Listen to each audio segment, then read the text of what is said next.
अगर कल आप बीए का एग्जाम देने वाले हैं और आपने कुछ भी नहीं पढ़ा है और आपको बहुत ज़्यादा टेंशन है कि कहीं हमारा बैग ना लग जाए और हम फेल ना हो जाए, तो ये वीडियो सिर्फ आपके लिए है। आज की वीडियो में मैं आपको बीए के एग्जाम में बिना पढ़े पास होने की ट्रिक बताने वाली हूँ। जो बच्चे हमारे 2026 में पेपर देंगे तो मैं उन्हें स्मार्ट स्ट्रेटेजी बताने वाली हूँ बीए के एग्जाम में पास होने की। बिना पढ़े भी आप 80 से 85% ला सकते हो। अब देखो, मैं इससे ज्यादा नहीं बोलूंगी क्योंकि बहुत सारे लोग कहते हैं आप बिना पढ़े पूरा 95-96% ला सकते हो, तो ये तो मैं नहीं कहूंगी क्योंकि देखो 95% वही बच्चा लाएगा जो पूरा डीपली पढ़ाई करके जाए। लेकिन अगर हाँ, आप बिना पढ़े जा रहे हैं और 80 से 85% ला रहे हैं तो ये बहुत अच्छा है, क्योंकि बहुत सारे बच्चे ऐसे होते हैं जो पूरी पूरी साल पढ़ के 80 से 85 तक ही जाते हैं। लेकिन आपने बहुत सारे बच्चों को ये कहते हुए सुना होगा, हमने एग्जाम के एक दिन पहले 2 दिन पहले पढ़ाई की और एग्जाम में जाकर 80 से 85% ले आए। तो वो बच्चे कौन सी ट्रिक्स लगाते हैं एग्जाम में जाकर अपनी कॉपी लिखते टाइम, बस वही आपको इस वीडियो में मैं बताने वाली हूँ। केवल 5 तरीका बताऊंगी, इस वीडियो को देख लो, 5 बातें जान लो, बीए के एग्जाम में 80 से 85% ले आओ एकदम आसान तरीके से, बिना पढ़े, बिना रटे, बिना टेंशन लिए। तो अब देखो, पहली बात, प्रीवियस ईयर क्वेश्चन पेपर, यानी कि पिछले 4 से 5 सालों का अपना पेपर देखो। अब आप सोच रहे होंगे कि मैम हमें अपने हर सब्जेक्ट का 4 से 5 साल का पेपर कहाँ से मिलेगा, कहाँ से लाएं पेपर? तो आपको पेपर नहीं लेकर आना है, आपको देखो जो भी वीडियोस हम प्रोवाइड कराते हैं पिछले 4 से 5 साल के पेपर को देखने के बाद ही वो लिखित मॉडल पेपर हम आपके लिए बनाते हैं। तो उसमें ही आपको वो सारे क्वेश्चंस मिलेंगे जो पिछले 4-5 सालों से आपके बीए के हर एक सब्जेक्ट के एग्जाम में आया हुआ हो, अलग अलग यूनिवर्सिटीज में। यानी कि हर यूनिवर्सिटी का सिलेबस तो सेम है, तो वही क्वेश्चंस आपके होंगे चाहे आप कहीं से भी पढ़ाई कर रहे हैं। तो जो वीडियो हम आपके लिए प्रोवाइड कराते हैं उसमें आपको बता ही देते हैं कि देखो पिछले 4-5 सालों का पेपर देखकर ये वीडियो मैं आपके लिए बना रही हूँ। तो आप उस वीडियो को देखेंगे तो आपको वहां से काफी ज्यादा आइडिया लगेगा कि कौन कौन सा ऐसा क्वेश्चन हमारा इंपॉर्टेंट है जो इस बार हमारे एग्जाम में आ सकता है 2026 में। उसके बाद देखो, दूसरी बात जो आपको याद रखनी है, सिर्फ इम्पोर्टेंट टॉपिक पढ़ो। अब देखो, बहुत सारे बच्चे ऐसे होंगे कि अपने पूरे पूरे सिलेबस को रट्टा मारने की कोशिश कर रहे हैं, और बहुत सारे बच्चे हमारे ऐसे होंगे जो ये चाहते होंगे कि बस एक दिन पहले अपना किताब उठाएं, अपनी कॉपी खोलें, नोटबुक देखें और जाकर एग्जाम में पास हो जाएं। और कुछ बच्चे तो बुक्स वगैरह भी नहीं खोलते, केवल यूट्यूब पर 2-4 वीडियोस देखते हैं और जाकर एग्जाम में पास हो जाते हैं। तो देखो, केवल अपने सिलेबस का इम्पोर्टेंट टॉपिक पढ़ो।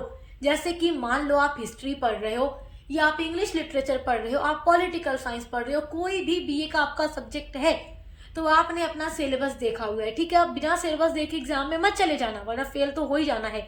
सिलेबस में देखो जो जो इम्पोर्टेंट टॉपिक है, जैसे देखो कुछ ऐसे टॉपिक होते हैं जहां से हर साल क्वेश्चंस आते हैं। जैसे मान लो आप पॉलिटिकल साइंस अगर पढ़ रहे हो, तो पॉलिटिकल साइंस में आप किस चीज के बारे में स्टडी करते हो? राजनीति के बारे में, राज्य के बारे में, राज्य के तत्व के बारे में, उसके सिद्धांत के बारे में, या उसके अलग अलग कुछ विद्वान होते हैं उनके बारे में क्वेश्चंस हर साल एग्जाम में आते हैं, उसके बारे में पढ़ के जाओ। हिस्ट्री पढ़ रहे हो तो अलग अलग जो एज होता है उसके बारे में क्वेश्चन आ जाता है, तो वो पढ़ के जाओ। या हिस्ट्री का हम अध्ययन किस तरीके से करते हैं, क्या क्या उसके स्रोत हैं प्राचीन, उसके बारे में क्वेश्चन आ सकता है। तो कुछ ऐसी चीजें होती हैं जो हर साल पूछी जाती हैं, उसी टॉपिक को केवल पढ़ लो। तीसरी बात ध्यान से सुनो, अपने हर एक सब्जेक्ट का, यानी जो भी सब्जेक्ट आप अपने बीए में पढ़ रहे हैं उसकी कॉमन लाइंस को याद कर लो। अब कॉमन लाइंस क्या होती हैं तो ध्यान से सुनो। आप हिस्ट्री पढ़ रहे हो ना, हिस्ट्री पढ़ रहे हो, अब जैसे मान लो आप किसी भी सेमेस्टर में हो, जैसे आप मान लो 5th सेमेस्टर में अपने पढ़ाई कर रहे हो और आपके हिस्ट्री में आपको नेशनलिज्म इन इंडिया के बारे में पढ़ना है जो आपका पेपर नंबर 1 है, तो आप कम से कम उसमें ये जानो कि आंदोलन जो गांधी जी ने अलग अलग आंदोलन चलाए वो आंदोलन क्या है, नाम तो याद रख सकते हो। और हिस्ट्री में आपने ये भी पढ़ा है कि अंग्रेज कैसे हमारे भारत में आए, कैसे हमारे भारत पर शासन स्थापित किया, उसके बारे में कुछ 2-4 लाइन तो पढ़ सकते हो। अगर अपने दिमाग में रख लोगे तो उसके बेसिस पे अपना पूरा आंसर लिख लोगे। या पॉलिटिकल साइंस पढ़ते हो तो कम से कम राजनीति शास्त्र क्या है उसकी एकदम एग्जैक्ट एक किसी भी विद्वान की परिभाषा याद कर लो, उस परिभाषा को लिख कर उसी को फिर एक्सप्लेन कर दो अपने शब्दों में। पहले तो परिभाषा को आपको एकदम सही लिखना है कि इस विद्वान के अनुसार, नाम डालकर लिख दो। इंग्लिश लिटरेचर आप पढ़ रहे हो तो कम से कम आपके इंग्लिश लिटरेचर में जो यूनिट्स दी गई हैं उनमें जो भी स्टोरीज दी गई हैं उनके बारे में पढ़ो, उनकी समरी जान लो कि हमारा समरी क्या है। उसके बेसिस पे कोई भी क्वेश्चन आएगा आप बना करके लिख लोगे। तो चाहे जो भी सब्जेक्ट होते हैं उसकी कुछ फिक्स लाइंस होती हैं, अगर आप उनको पढ़ लो ना तो पूरे आंसर को बनाकर लिख सकते हो। तो आपको अपने हर एक सब्जेक्ट की कुछ कॉमन लाइंस को याद कर लेना है, एकदम अच्छे से याद करना है कि वो आपको एग्जाम हॉल में बैठने के बाद भूले ना। चौथी बात जो आपको एकदम अच्छे से ध्यान में रखनी है वो है अपने आंसर को कैसे लिखना है कि एग्जामिनर खुश हो जाए और आपको पूरा नंबर दे दे। अब देखो, एग्जामिनर जब कॉपी चेक करता है तो कुछ चीजें देखता है, अगर उसे आपकी कॉपी में वो चीजें मिल गई तो समझो कि आपको पूरा का पूरा नंबर 100% गारंटी है कि मिलेगा। और अगर आप पूरी कॉपी सही लिख करके आ भी गए, पूरा अपना आंसर सही लिख दिए और वो चीजें आपने अपनी कॉपी में नहीं दिखाई जो एग्जामिनर देखना चाह रहा है, तो भी वो आपको पूरा नंबर नहीं देगा।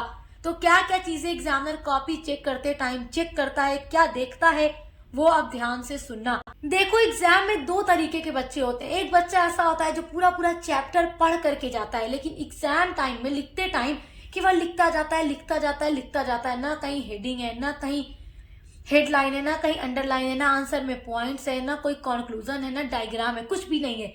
लेकिन कुछ बच्चे इतने मास्टर माइंड होते हैं कि इन सब चीजों को अपनी कॉपी में दिखाते हैं और एग्जामिनर वही तो देखना चाह रहा है।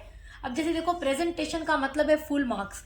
कॉपी में ऐसा प्रेजेंट करो कि एग्जामिनर समझे कि ये बच्चा टॉपर बच्चा है अपने क्लास का, क्योंकि आपकी कॉपी नहीं बता रही है कि आप क्लास टाइम में आप पढ़ते नहीं थे, टीचर को परेशान करते थे। ये आपकी कॉपी नहीं बता रही एग्जामिनर को। एग्जामिनर को बस वही दिखेगा जो आप दिखा रहे हो अपनी कॉपी में। तो सबसे पहली चीज कि आपको अपना कोई भी आंसर लिखना है, चाहे शॉर्ट हो या लॉन्ग हो, जो भी क्वेश्चन पूछ रहा है किसी भी सब्जेक्ट में, आपको उसकी प्यारी सी हेडिंग डालनी है ब्लैक पेन से। उसके नीचे दो इस तरीके से स्केल से अंडरलाइन करना है, पतली पतली सी, उसमें कोई डिजाइन नहीं बनाना है। जैसे बच्चे कुछ यहाँ पर स्टार बनाते हैं, बीच में स्टार बनाएंगे, यहाँ स्टार बनाएंगे, दिल वगैरह बना देते हैं, तो ये सारी चीजें नहीं करना है। बस हेडिंग डाल के हल्का सा डैश कर देना है आगे, यहाँ पर हेडिंग के कोई एरो वेरो नहीं बनाना है, उससे नंबर कट जाता है। हेडिंग के नीचे अंडरलाइन किए दो पतली सी, उसके बाद अपना आंसर पॉइंट में लिखना शुरू कर दो। अब आप सोच रहे हो कि मैम हमें तो आंसर याद ही नहीं है, तो हम पॉइंट में लिखेंगे तो एग्जामिनर एक एक पॉइंट पढ़ने लगेगा और नंबर काट लेगा। नहीं, देखो, एग्जामिनर एक एक लाइन को पढ़ता नहीं एग्जाम में, उसे बहुत सारी कॉपी चेक करनी होती है। वो केवल एग्जाम में कुछ चीजें देख लेता है हर एक कॉपी में। वो चीजें हैं ब्यूटीफुल हैंड राइटिंग, कॉपी में आंसर लिखने का सही तरीका, आंसर में डायग्राम है या नहीं, कंक्लूजन आपने अपने आंसर में लिखा है या नहीं। जैसे लॉन्ग आंसर टाइप क्वेश्चंस लिखते हो तो उसका लिखने का एक तरीका होता है। जैसे आप पहली हेडिंग इंट्रोडक्शन लिख दो, दूसरी हेडिंग में आप उसकी मेन चीज के बारे में लिख दो जिसके बारे में क्वेश्चन पूछ रहा है। जैसे समाज शास्त्र क्या है उसके बारे में प्रश्न पूछ रहा है, समाज शास्त्र का अर्थ और परिभाषा लिखते हुए उसकी प्रकृति का वर्णन कीजिए। तो आप पहली हेडिंग इंट्रोडक्शन यानी परिचय डालो, समाज शास्त्र क्या है। उसके बाद दूसरी हेडिंग डालो समाज शास्त्र का अर्थ, फिर वही बात बनाकर लिखो, क्योंकि देखो इससे आपका आंसर भी दिखने में अच्छा लगेगा। भले ही वही बात आप बार बार पॉइंट में बदल बदल के शब्दों को थोड़ा लिखते जाओ, एग्जामिनर एक एक लाइन पढ़ के थोड़ी देखेगा कि तुमने लिखा क्या है, वो बस अच्छा लगना चाहिए, अच्छा लगा नंबर पूरा। तीसरी बात जो कॉपी लिखते टाइम याद रखना है, डायग्राम बनाओ। जैसे कि मान लो जो जो हेडिंग आपको लिखनी है अपने आंसर में उसका डायग्राम बनाओ। डायग्राम कैसे बनाओगे, यहाँ पर जैसे मान लो समाज शास्त्र का दायरा पूछ रहा है तो आप ऐसे डाल दो, या समाज शास्त्र की विशेषता पूछ रहा है तो आप यहाँ समाज शास्त्र की विशेषता हेडिंग डाल के उसमें से ऐसे ऐसे डायग्राम बना दो, नंबर 1, नंबर 2, नंबर 3, नंबर 4 उसके सामने सामने लिख दो। अब उसी एक एक हेडिंग को उठाकर एक्सप्लेन करते चले जाओ, आंसर दिखने में अच्छा लगेगा। एक पेज का डायग्राम बना दोगे, एक पेज डायग्राम से ही भर जाएगा और नंबर भी मिल जाएगा। फ्लो चार्ट यानी वही बात है, डायग्राम बनाओ, फ्लो चार्ट बनाओ और अपने आंसर में निष्कर्ष यानी कंक्लूजन जरूर लिखो। 2 से 3 लाइन का कंक्लूजन, वही बात बनाकर कंक्लूजन में भी लिख डालो। बस आंसर एकदम दिखने में सटीक लग रहा है ना, हेडिंग है, अंडरलाइन है, आंसर में पॉइंट है, डायग्राम है, फिर कंक्लूजन भी, एग्जामिनर एकदम खुश। अब आपने भले वही बात 4 बार लिखी है बना बना के इधर उधर से, एग्जामिनर देखेगा खुश हो जाएगा, नंबर पूरा देकर जाएगा। एक गलती कभी मत कीजिएगा, क्वेश्चन नंबर को गलत मत डालिएगा। जिस भी क्वेश्चन नंबर मतलब जिस क्वेश्चन का आप आंसर लिख रहे हैं उसी को नंबरिंग करिएगा। जैसे क्वेश्चन नंबर 1 लिख रहे हैं तो फिर उसके सामने क्वेश्चन नंबर 1 ही लिखिएगा। ये नहीं कि क्वेश्चन नंबर 1 डाल दिया और उसके नीचे लिख दिया क्वेश्चन नंबर 2, जो दूसरे नंबर पे क्वेश्चन पूछा वो पहले नंबर पे लिख दो। तो जो क्वेश्चन लिख रहे हो उसके सामने वही नंबरिंग करना, क्योंकि एग्जामिनर को चेक करने में थोड़ा सा भी गलत दिखेगा वो नंबर काट लेगा।